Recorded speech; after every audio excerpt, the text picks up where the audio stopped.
The Very Serious Crafts podcast is on Patreon. Visit patreon.com/seriouscrafts to support our podcast. Find out about our Patreon half-stitched episodes and more. Hello, and welcome to Season 4, Episode 18 of the Very Serious Crafts podcast. I'm Molly from Wild Olive. I'm Katie Greenbean. How are you? And I'm Haley from Red Handled Scissors and the Bones and Bobbies podcast. And today we will be talking about the many and varied incarnations of lettering within the crafting world. Yes, I like that. That was a good... Oh my goodness, Jack is howling behind me. So, momentary kitten interference. I can't hear it from here. Yeah, I can't hear it. I'm sad that I can't hear it, to be honest. Me too. Yeah. Me too. It was like a nice cat appearance. I expect that Jack may remedy that momentarily. But, yeah, so, hello, friends. Hello.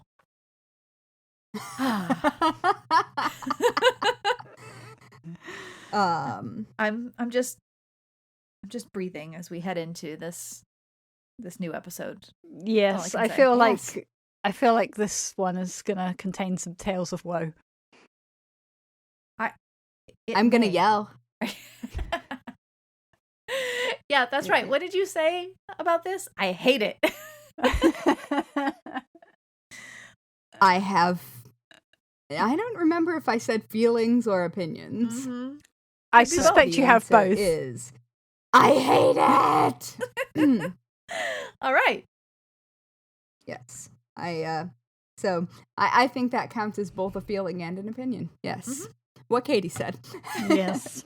All right. But before we jump into all the talking why. about things we have feelings about, we want to give a shout out to our serious friends of the Very Serious Crafts podcast who are supporting us at patreon.com/seriouscrafts. Thanks to you all. You are the best. Yes. We love hearing all of your I mean, like you're like the core team here, and we appreciate all of that you bring to the party. Yeah. It's true. And ooh, Jack just ran by. And you talk to us on the internet, which is delightful. Mm-hmm. All right. So lettering. I hate it. Lettering. Yeah. Lettering. Shall we start by defining what all we're actually talking about, like what we mean when we say this? Does that help or not? Probably. I don't know.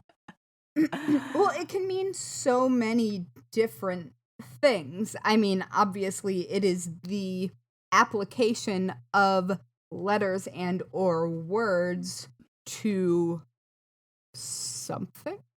Yes. Yeah. By way of some technique. Uh-huh. And I assume that we are open to a variety of techniques in this discussion. But I suspect that all of them are awful.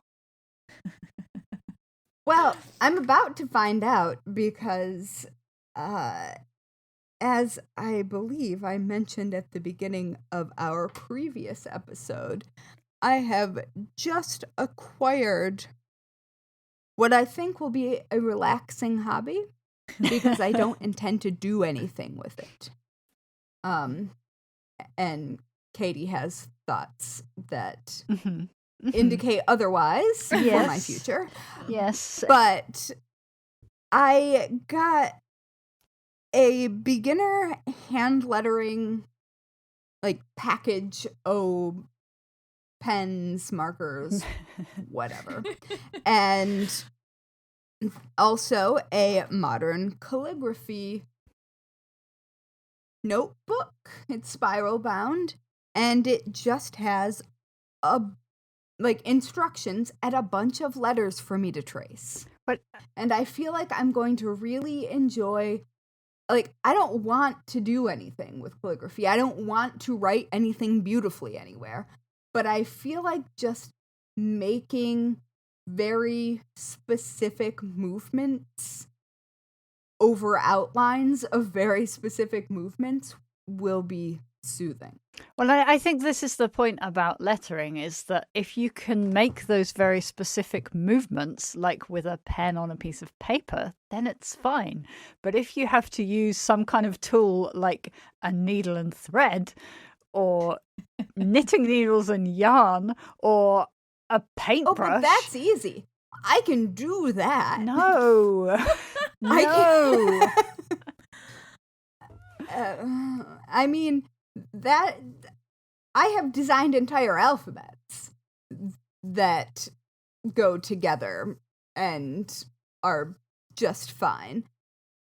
I just like my handwriting used to be really nice before before most of writing was done on a computer. Sure. Like, I simply do not have those motor skills in, like, at the ready. That muscle memory just isn't... Oh, hi, Mr. Big Stuff. That muscle memory just isn't there in the way that it was when I was younger, when things were still written on paper, like assignments and stuff. Right. So, I don't know. I feel like there's something so imprecise about handwriting that doesn't exist if you are, like, I don't think most people freehand embroidered writing, right? No, I don't think so. Like, it's usually that you have written or traced or something. Yes. I always feel like the results when I'm doing it, whether it's embroidering it or even trying to like take something from what seemed like it was like nice writing on paper or or whatever, or something that I could normally write, but like I take like a drawing tablet out and I go to like write it on there. I always feel like that any of is those, the like, worst. I feel like the result is always wobbly. That's the word I would use to describe it. Yeah. Yeah, there's some hesitation there that is, like, I absolutely, though, as we have previously discussed, I immediately design everything digitally. Mm-hmm. I am deeply terrible at writing on a tablet. I think everyone is, right? It's just utterly bad. Not a thing. Yeah, and we're not talking about you go to a store and they ask you to sign your name on the or the UPS person asks you to sign the little I'm thing. bad at that. That's too. ridiculous. That's like a whole different thing. And yet somehow I just squiggle and dot an I and add an X to the end. It's fine. There you go. Yeah. But yeah, it is. I recently, for a design, had to add cursive writing to, like, on top of a cross-stitch project. Okay. Because there was a sign in that design that was in cursive. Mm-hmm. And I know how to write cursive. I grew up at a time when we were required to write, not print. Mm-hmm. And so, like, that skill exists. I can do it. Like, I'm not going to make a pretty, like, entire written letter, but I can do a word.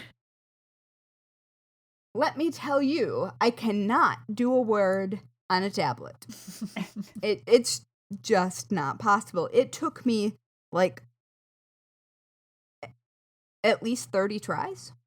And I'm not exaggerating. Like, to at least 30 tries to get it to a point where then I could adjust it within. Mm-hmm.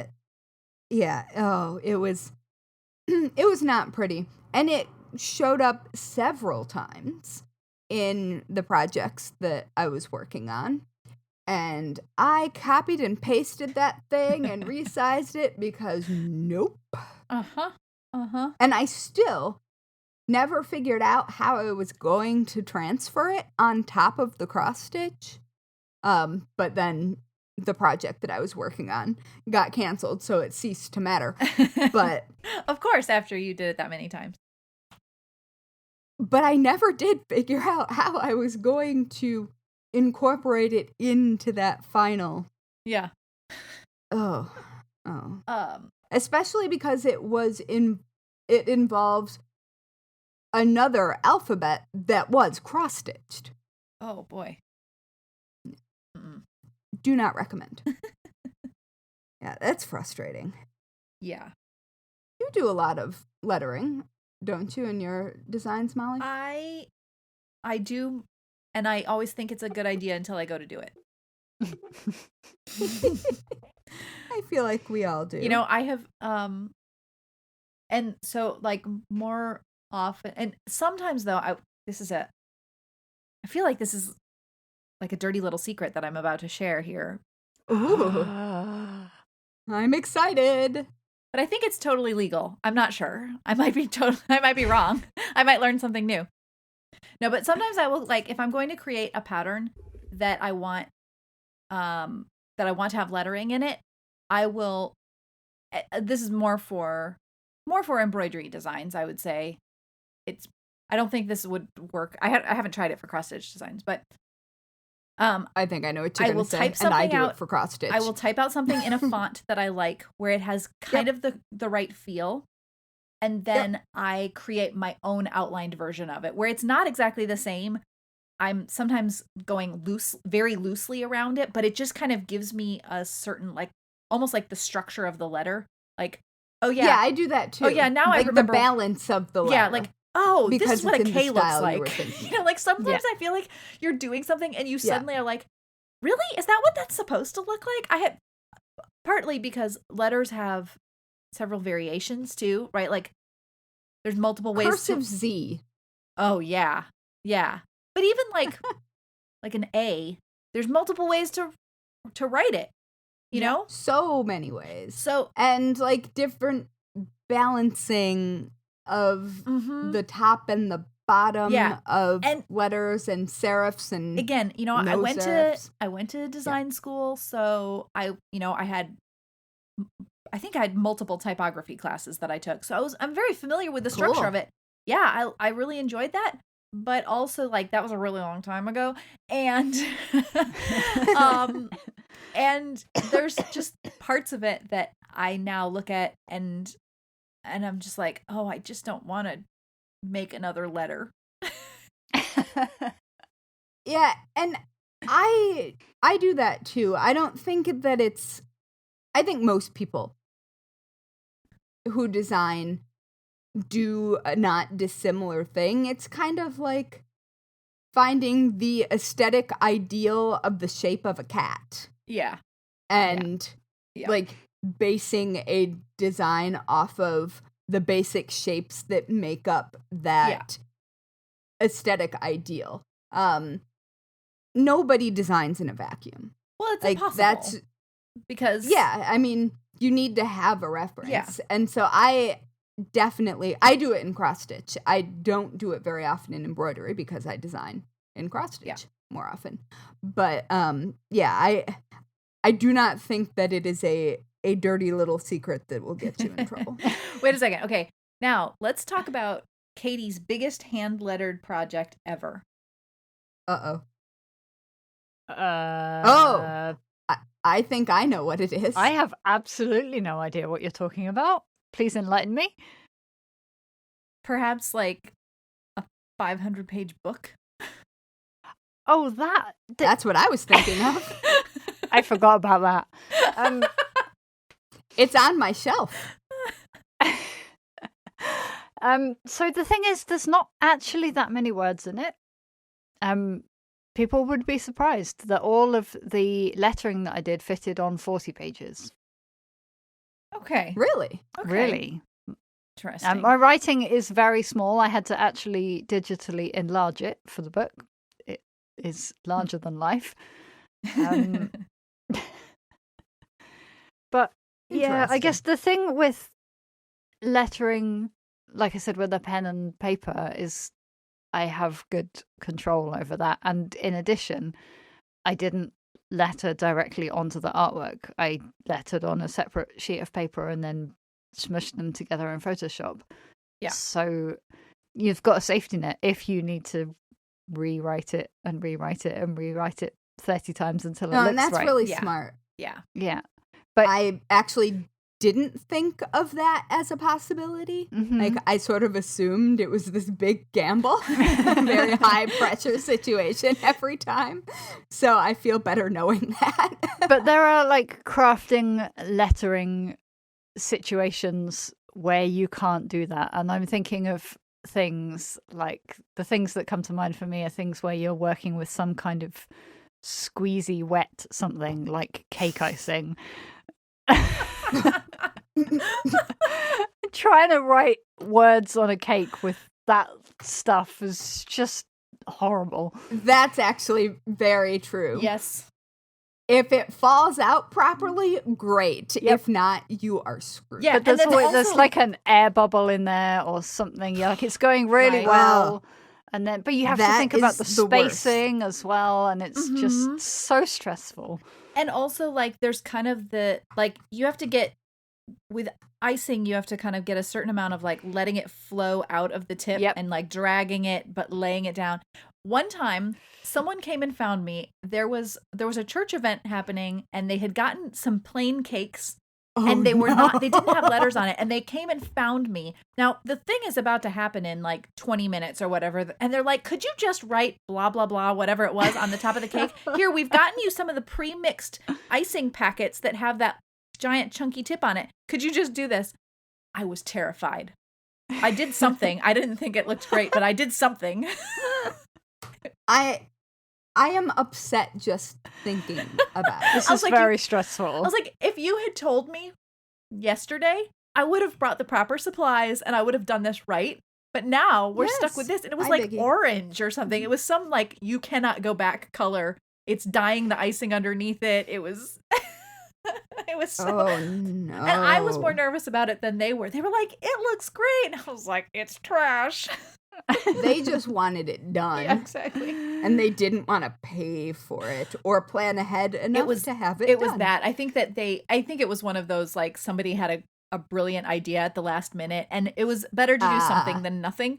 But I wanted it to be nice, and that lettering wasn't very nice. Yeah. Yeah. I mean, it was clearly sufficient. And then it was consumed. Exactly. I imagine. Yes. They sliced through that pretty quickly. Yeah. That did I ever tell you, I'm sure that I have, about the theme party that Jeremy and I had involving a now disgraced rap star. And there was a cake that was in the shape of a Beretta, like the gun. Oh. And I have not heard about this story. Jeremy, who went to art school, thought that he was going to make a Beretta cake. And there are photos. He sure tried. But turns out drawing with frosting is much more difficult than you would think. And I will have you know that at this time, I was a vegan blogger, and I was making fancy cupcakes and things. So why that wasn't my job is unclear. I'm glad it wasn't my job. But, like, yep. You definitely could not read that lettering. The kerning was awful.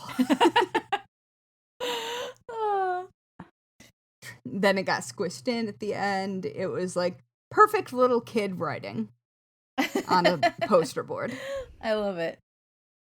Yes. Which also then kind of made me just suddenly, I don't know why that made me think of this, but speaking of lettering and doing things on the fly, like the chain stitch sewing machines that they use for embroidering names on Yeah, things. that is so satisfying to see at, it done. At Disney World, I'm terrified. Yeah, at Disney World, when you can go and get your mouse ears and they put your name on it and you can watch them do it. Yeah, I never had the patience to wait for that. Oh, but it's I think I was amazing. too stressed out. I don't think that I think that there would have been something that wasn't perfect, and I would have stared at it for the next 20 years. Well, that's just it. They're so good at it. I mean, they've got to be if they're doing so many. Yeah, but like after the first day, you're probably an expert. There's no hesitation too. I think that's the part that is the most amazing is they just embroider the hat. I mean, I think there can't be hesitation in something like that. And I think that's actually a really good point. Like, the hesitation is what makes all of this hard. Yeah. Mm-hmm. It's what makes the mess. It's what means I have to rewrite the same thing on a tablet 50 times. Yeah. It's that hesitation. If I just did the thing, like when I'm really busy and stressed out and then somebody's talking to me and then the cat needs food, I will just do a thing and it will be fine.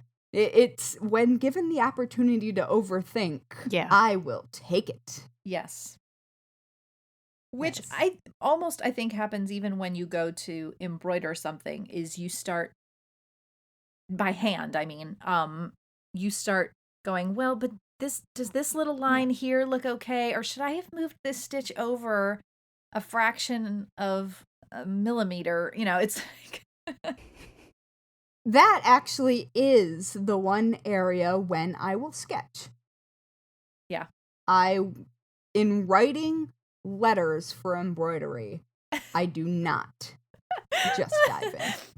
Katie. I just saw I could only see one of Katie's hands, and it was just an explosion of jazz hands. Yes.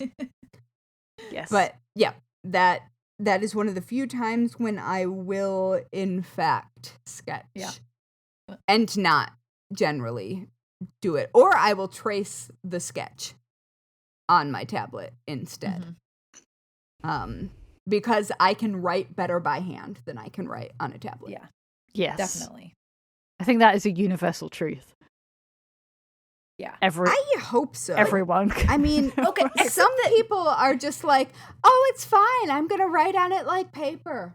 I have right here next to me in my hand the ends that are supposed to go on an Apple Pencil that make it just a little bit more, or give it just a little bit more friction so it's easier to write. I mean, maybe. But then let's just say, like, I see these people on Instagram who are showing how they are hand lettering these patterns or doing the, calligraphy that way. And I'm just like, who are you? What is this superpower you have? Yes, I think it is a superpower. It must be. I'm just standing here scratching a cat. Don't mind me. No, don't eat that. Yeah, it is that. It's the confidence with the medium. Yeah. And I feel like it's the same thing with like that chain stitch machine. Yeah. Like once you have the ability to do it, then it probably just becomes a matter of muscle memory. Mm-hmm. Yeah. Oh, the third cat has just showed up. You're having a cat party. I am having a cat party. Biggie, where are you? Oh, he's behind my computer. I don't know what he's doing. If he unplugs me, I'm sorry. But yeah, I think I'm wondering, I kind of want to, oh, geez, both black cats up here. Oh, Biggie, no.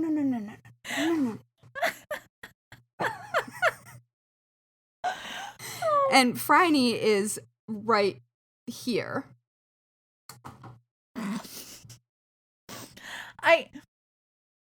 Franny, As we record these episodes, I'm often like thinking about how they're going to get edited, because I think it's good to like anticipate certain things. But I'm having a really hard time thinking about losing any of the hijinks that are happening over there. It's so funny. Listen, my cats, they are unpredictable menaces. It's a good thing they're cute. They are cute. Yes, but they are all within 10 feet of me at the moment. Nice. All right, nice. So okay. Before any of that happens again, I'm wondering if I have a thought. I have a thought for all of us. Okay. Uh-oh. What if we write our names, like however we sign them, whatever, on our tablets every day until the next time we record and see if it actually becomes easy? Whoa. Because I want to know if, like, either I take medication that makes my hands tremor slightly. And so I'm wondering if that can be overcome with practice, or if that is actually a thing that is just how my hands are going to work. I just want to see if I can create a facility within this medium, even just a small part of it. I don't need to have to do anything else.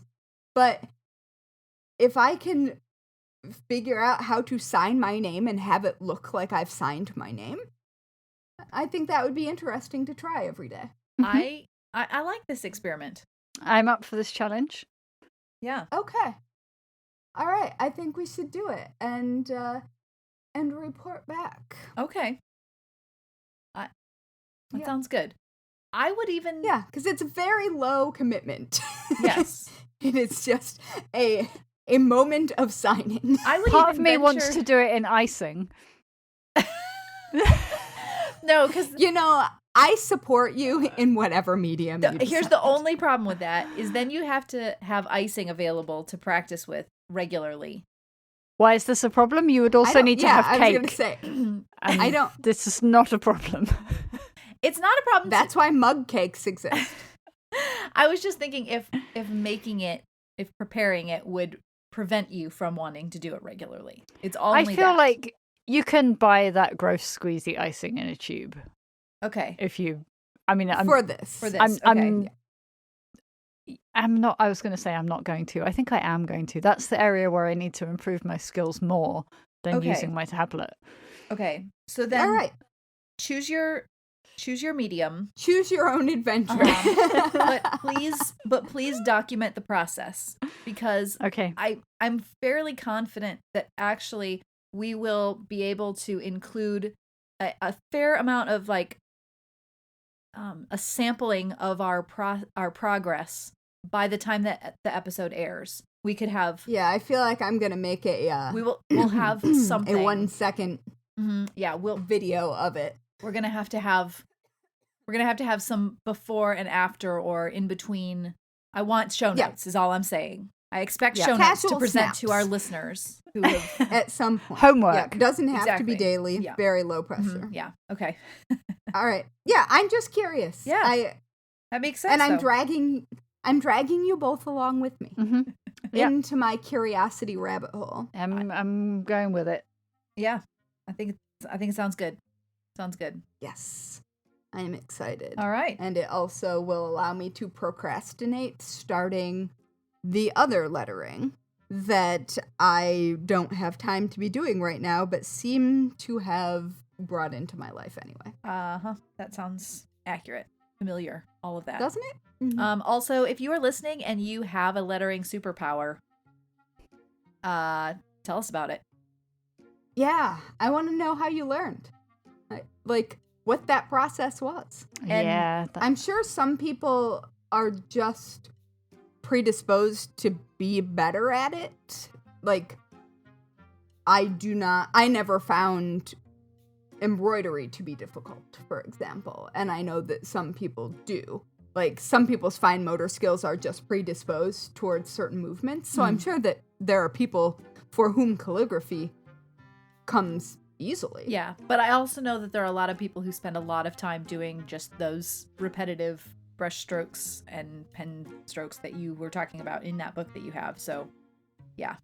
Yeah. And I feel like you'd have to practice, especially if you wanted to use it for anything. Yeah.